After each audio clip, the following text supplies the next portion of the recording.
bunyi apa itu? Itu adalah bunyi lutut kaki kiri kakak beberapa waktu yang lalu ketika turun tangga. Setelah bunyi itu terdengar, kaki kiri kakak sangat sakit dan tidak bisa dipakai untuk berjalan. Nah, akhirnya kakak pergi ke dokter adik-adik. Oleh dokter, bagian yang sakit di lutut itu disuntik. Tapi tidak cuma disuntik, kakak harus minum obat. Obatnya dosisnya tinggi pol alias cukup keras. Seminggu kata dokternya, diharapkan sembuh. Tetapi kalau tidak sembuh, maka kakak harus difoto kakinya. Tetapi fotonya lebih detail, yaitu dengan cara MRI.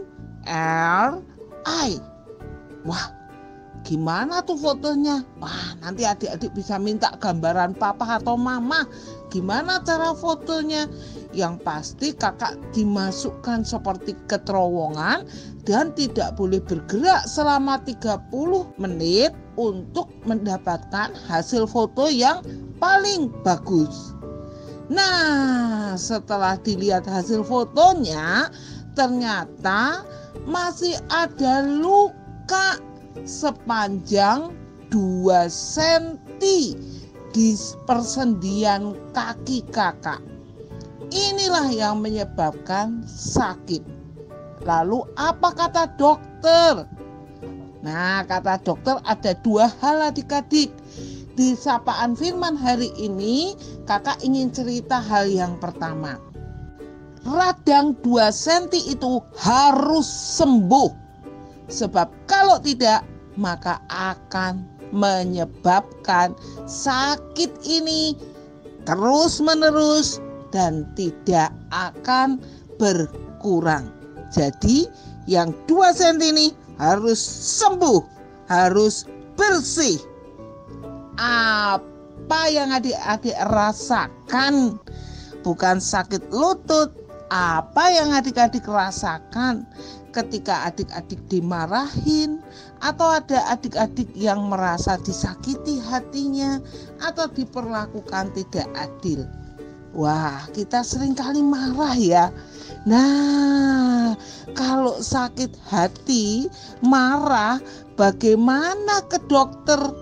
Ke dokter mana ya kak? Oh ya, tidak ada dokternya. Kita berdoa, mohon kekuatan Tuhan. Dan ingat, harus selesai. Jangan lama-lama. Karena meskipun sedikit, meskipun sudah dianggap selesai, tapi kalau adik-adik belum menyelesaikannya, maka ini bisa menyebabkan sakitnya keterusan. Bisa menular sakitnya, bisa dari sakit hati, menular ke benci, ke marah-marah, ke membalas. Wah, itu tidak baik. Ingat firman Tuhan di dalam Efesus 4 ayat 26 sampai 27. Efesus 4 ayat 26 sampai 27. Apabila kamu menjadi marah, janganlah kamu berbuat dosa.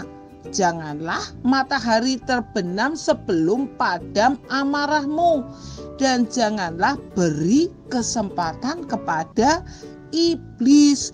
Jadi kalau kita sedang merasa sakit hati, harus tuntas, tapi tidak boleh lama-lama. Karena kalau lama-lama itu bisa menyebabkan sakit yang lain dan juga memberi kesempatan kepada iblis. Jadi bagaimana cara menyelesaikannya? Pertama, kita mohon ampun pada Tuhan. Kalau ada orang yang menyakiti, ampunilah orang yang menyakiti. Kalau adik-adik yang menyakiti, datanglah, mintalah maaf. Ingat, kalau masih punya luka sedikit pun, Hati-hati, itu bisa menimbulkan sakit yang tidak pernah sembuh. Oleh karena itu, adik-adik, jika hatinya terluka, ada sesuatu yang membuat adik-adik menangis, selesaikan. Segera. Apa artinya sebelum matahari terbenam? Artinya segera. Tidak boleh ditunda-tunda, tidak boleh nunggu besok, apalagi nunggu 1 bulan lagi. Wah, itu berbahaya. Oke adik-adik, selamat menyelesaikan dalam waktu yang segera. Amin. God bless you.